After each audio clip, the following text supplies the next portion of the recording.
hari ini datang kepada Tuhan. Mari kita membuka Alkitab kita di dalam Yesaya pasal 54. Kita membuka Yesaya pasal 54 ayat 13 dan seterusnya. Yesaya dalam Perjanjian Lama ayat yang ke-54 ayat 13 dan seterusnya. Saya bacakan demikian firman Tuhan. Sudah bertemu Bapak Ibu Saudara sekalian? Ketemu? Ya.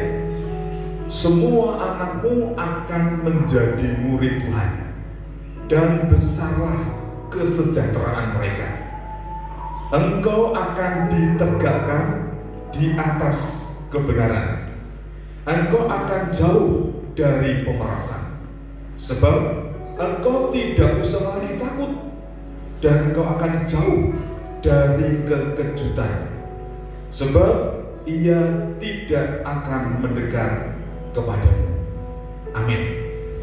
Ini satu janji yang luar biasa yang disampaikan oleh Tuhan melalui Nabi Yesaya kepada bangsa Israel. Jadi tema firman Tuhan pagi hari ini adalah murid Tuhan. Setiap orang tua, saya dan saudara yang memiliki anak-anak, kita punya tanggung jawab untuk menjadikan anak-anak kita itu menjadi murid Tuhan. Jadi bukan hanya anak kita secara pribadi, tetapi anak-anak kita itu harus kita didik, harus kita bawa, harus kita bimbing, harus kita besarkan mereka dalam pengenalan akan firman Tuhan. Jadi membawa anak untuk mengenal firman Tuhan itu berarti perlu pembinaan, perlu pendidikan dasar. Dan juga sebagai orang tua kita perlu memahami psikologis. Psikologis itu perkembangan jiwa anak. Jadi kalau kita ngomong sama anak-anak kan kita nggak bisa ngomong seperti ketika kita ngomong dengan orang tua, dengan orang dewasa. Anak-anak itu kan suka dibombong, dikudan-kudan, dipuji-puji. Wah, kamu pinter ya, udah bisa buang sampah di tempatnya. Itu keistimewaan. Jadi belajar menghargai anak, menghormati anak, dan memberikan review atau value atau nilai atau penghargaan reward sesuai dengan kemampuan mereka. Jadi sebagai orang tua jangan hanya mencela, jangan hanya marah-marah, jangan hanya ngomel-ngomel. Coba kita mulai mengenali anak-anak kita. Karena kalau anak-anak kita itu menjadi murid Tuhan, mereka mengerti firman Tuhan. Orang tua, saya dan saudara, firman Tuhan tadi mengatakan di dalam Yesaya, semua anakmu akan menjadi murid Tuhan, dan besarlah kesejahteraan mereka. Tentu kita pengen, kita punya harapan supaya anak-anak kita itu, wah, orang tua, saya sering mendengar peribahasa Jawa, orang tua itu punya cita-cita, nek iso sumben anak-anakku mikul dhuwur, mendem jero. Nah, jadi bisa mengangkat harkat dan martabat orang tuanya. Wah, mbok aku ya gur bakulan yang pasar, sumben anakku nek iso ya dadi polisi, dadi tentara, dadi pegawai negeri, jadi orang yang berguna bagi bangsa dan negara. Dan ini perlu didikan. Kalau anak-anak kita sekali lagi menjadi murid Tuhan, mereka menikmati kesejahteraan dari Tuhan, selanjutnya dampaknya bagi kita sebagai orang tua apa?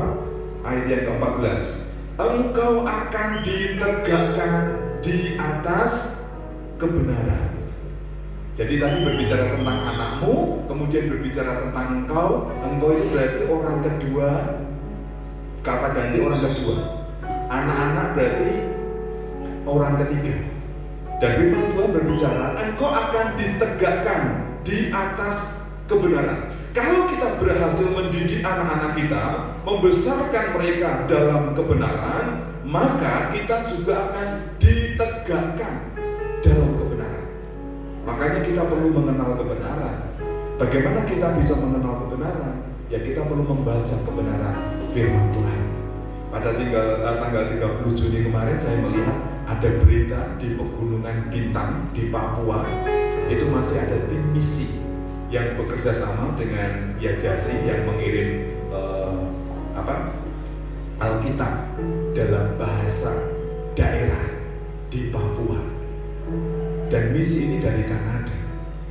Bapak Ibu Saudara sekalian, sampai hari ini tim penerjemah Alkitab itu masih bekerja supaya Alkitab itu bisa diterjemahkan ke suku-suku yang ada di Indonesia, bahkan ada di dunia.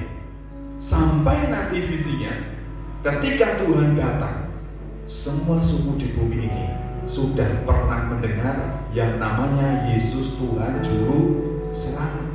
Makanya kalau saudara bisa baca Alkitab, sudah punya Alkitab dengan berbagai macam bahasa, saya mendorong sekali lagi, bacalah. Jangan jenuh membaca firman Tuhan, tetapi juga jangan jadikan firman Tuhan obat tidur. Aku reso turu. Kemudian kan sekarang canggih ya, di media sosial itu ada Alkitab audio. Wah, kalau mau kayak cerita Alkitab ngerti-ngerti bablas. Bukan begitu. Ketika saudara mendengarkan firman Tuhan, saudara harus fokus. Saudara harus merenungkan, kemudian mencari penerapannya dalam hidup kita itu seperti apa. Jadi ketika kita berhasil mendidik anak-anak kita akan ditegakkan dalam kebenaran. Itu artinya orang tua tidak dipermalukan. Karena juga ada peribahasa anak pola bopo kepragan, anak yang nakal, anak yang dugal. Nah, saudara pernah lihat tuh berita dulu?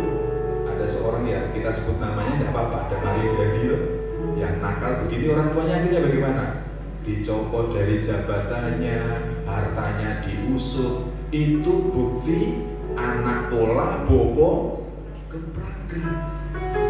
Makanya kita perlu mendidik anak-anak kita. Kalau anak-anak kita baik, kita juga akan menikmati, diteguhkan, ditegakkan dalam kebenaran. Kemudian yang kedua, engkau akan jauh dari pemerasan. Pemerasan itu berarti pemaksaan. Pemerasan itu juga penipuan, pemaksaan, pengambil alihan harta. Pemerasan, diperas, dipalak. Jadi kalau kita mendidik anak-anak, membawa mereka mengenal Tuhan, kita tidak diperas oleh anak-anak kita. Jadi kemarin beberapa hari yang lalu ketika Pak Lambang dipanggil Tuhan, nah itu kan anak saya sing cilik itu njaluk HP. Aku ora iso nukoke. Ya wis HP ku tak keke. Jadi kartu tak lepas. Wah, tiba-tiba Mas Endi telepon jam 3:30. HP saya kan enggak fungsi. Akhirnya yang ditelepon Bu Yani. Dan saya bayangkan, wah, alat komunikasi sekarang penting sekali. Penting sekali. Jadi hari itu saya tidak pegang HP, ternyata ada hal yang penting, ada hal yang darurat. Dan wis ngalah. Ada anak-anak yang memeras orang tuanya, tapi bukan web. Ada yang, saya dulu punya teman sekolah waktu SMA itu jalur motor. Nah, jalur motor apa yang terjadi? Nesu, omai dikutuki, pocone dipecahi. Bahkan ada anak yang membakar rumah orang tuanya gara-gara minta uang, nggak dikasih. Nah, ini anak-anak yang berbahaya, yang tidak dididik, tidak didisiplin, tidak dibentuk karakternya. Makanya sebagai orang tua kita jangan takut mendidik anak-anak kita. Coba kita akan lihat Amsal pasal 23. Amsal pasal 23. Kita akan melihat, kita akan merenungkan. Kita harus mendidik anak-anak kita. Amsal 23 mulai ayat yang ke-13. Demikian firman Tuhan, saya bacakan. Jangan menolak didikan dari anakmu, ia tidak akan mati kalau engkau memukulnya dengan rotan. Engkau memukulnya dengan rotan, tetapi engkau menyelamatkan nyawanya dari dunia orang mati. Jadi bukan kita kasar, menyakiti, melukai anak-anak kita, tidak. Tapi disiplin, didikan yang tegas dengan rotan ketika anak melakukan kesalahan itu akan berdampak pada masa dewasanya, pada masa tuanya. Sangat memprihatinkan, beberapa waktu yang lalu ada seorang ibu di Sragen. Saudara membaca berita ya, seorang ibu sudah sepuh di Sragen membunuh anaknya sendiri. Anaknya laki-laki yang usianya sudah lebih dari 40 tahun. Karena anaknya gawene nyolong, gawene maling, mempermalukan. Padahal ibunya yang membunuh anaknya ini juga sudah sepuh, hampir 70 tahun. Jadi itu satu keterlambatan. Bawalah anak-anakmu, didiklah anak-anakmu, bimbinglah mereka. Jangan takut memakai rotan, memakai disiplin, memakai pendidikan, bimbingan yang benar untuk menolong masa depan mereka supaya mereka tidak gagal. Karena Amsal 15 ayat yang ke-10, kita akan lihat sekali lagi Amsal 15 ayat yang ke-10. Firman Tuhan mengatakan demikian, didikan yang keras adalah bagi orang yang meninggalkan jalan yang benar. Jadi kalau orang yang menyimpang dari kebenaran perlu dididik keras. Ayat selanjutnya, dan siapa benci kepada teguran akan mati. Nah, jadi kalau anak sudah gak mau ditegur, orang dielingke bantah, berani sama orang tua, dia sebenarnya sudah menuju maut. Entah lambat atau cepat, bukan orang tua yang akan mendidik mereka, tapi aparat keamanan, penjara, teman-teman penjahat. Selamatkan anak-anakmu, selamatkan keluargamu, doakan mereka, jadikan mereka murid Tuhan, jadikan mereka anak-anak Tuhan, jadikan mereka orang-orang yang takut akan Tuhan. Amsal 29 ayat 17, kita akan lihat lagi. Amsal 29 ayat 17. Ini tentang pendidikan untuk anak. Didiklah anakmu, maka ia akan memberikan ketentraman kepadamu dan mendatangkan sukacita kepadamu. Jadi anak itu sangat luar biasa dampaknya bagi para orang tua, bagi saya dan saudara. Kalau anak kita berhasil kan kita bangga. Jadi beberapa waktu yang lalu saya sudah sampaikan kepada saudara, anak saya hari Selasa sidang skripsi. Wah, sempat nangis-nangis, wah susah ini itu dan sebagainya. Tapi malamnya kemudian dia ketawa-ketawa. Aku lulus dengan nilai sekian. Nah, dia tertawa-tertawa, kemudian aku njaluk hadiah. Alah, kayak lulus menuhin njaluk hadiah. Njaluk hadiah apa kowe tak rabek iki gelem. Tapi tetap kita perlu menghargai, menghormati, karena itu perjuangan. Jadi sidang skripsi kemudian dapat nilai A, menurut saya ya itu luar biasa. Karena mata kuliahnya tidak mudah itu. Saya juga pernah makan bangku sekolahan, jadi saya juga ngerti repotnya, susahnya orang belajar. Kalau anak berhasil, mereka sukses, lolos, lulus, kita akan ikut bangga, memberikan sukacita, memberikan ketentraman. Coba kalau beberapa tahun sebelumnya, waktu anak saya bilang, Pak, Bo, aku harus kuliah, aku wegah kuliah. Lah ngopo? Aku patah hati, ya wis mulya wae kowe.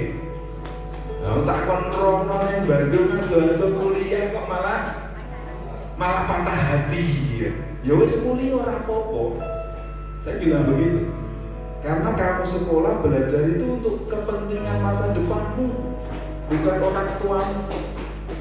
Kemudian saya suruh ibunya, tilion anakmu itu kayak kunjungi, kuatkan, dan puji Tuhan tinggal nunggu wisuda hari-hari. Jadi Bapak Ibu Saudara sekalian, mendidik anak itu butuh perjuangan, butuh pengorbanan. Orang tua harus sabar, ususnya kudus yang panjang sabar. Saudara nanti yang belum punya anak, nanti punya anak akan ngerti.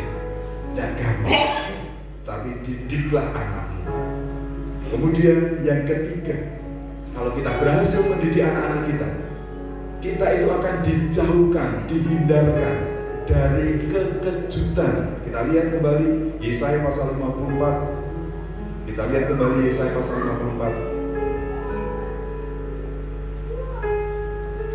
Jadi kita akan dijauhkan dari rasa kaget. Jadi ayat yang terakhir dari ayat yang ke-14. Sebab engkau tidak usah lagi takut dan engkau akan jauh dari kekejutan. Kekejutan itu apa? Berita yang mengagetkan. Tidak sedikit orang terkejut, orang kaget karena anaknya, karena keluarganya. Kemudian apa yang terjadi? Jantungnya berhenti. Karena kaget, karena kekejutan. Tetapi kalau kita membawa anak-anak kita, mendidik mereka, membimbing mereka, mengerti kehendak Tuhan, kita tidak terkejut, kita tidak takut, kita tidak khawatir. Oleh karena itu saya mendorong saudara, paling tidak kalau anak-anak kita masih kecil, mungkin mereka belum dengar-dengaran. Setiap malam, kalau mereka tidur, sedang tidur, saudara orang tua bangun, tutup mata dan tumpangkan tanganmu di atas kepalanya. Amin. Bawa dalam doa. Tuhan, ini adalah harta milikku yang berharga, pemberian dan anugerah Tuhan. Saya kembalikan kepadamu. Tuhan, tolong berkati anak ini. Tuhan, ubahkan anak ini. Mengapa penting sekali kita menyerahkan anak kepada Tuhan? Ada penyerahan anak kepada Tuhan. Karena anak itu milik Tuhan, bukan milik kita. Walaupun kita melahirkan, walaupun saudara yang memiliki secara fisik, tetapi itu adalah milik Tuhan, anugerah Tuhan. Hidupnya ada di dalam tangan kuasa Tuhan, tidak di dalam tangan kuasa kita. Kita tidak berhak menentukan kamu akan jadi apa, kamu akan bagaimana, kamu akan seperti apa. Kita tidak bisa mengendalikan anak-anak kita secara penuh. Oleh karena itu perlu kita bawa di dalam doa.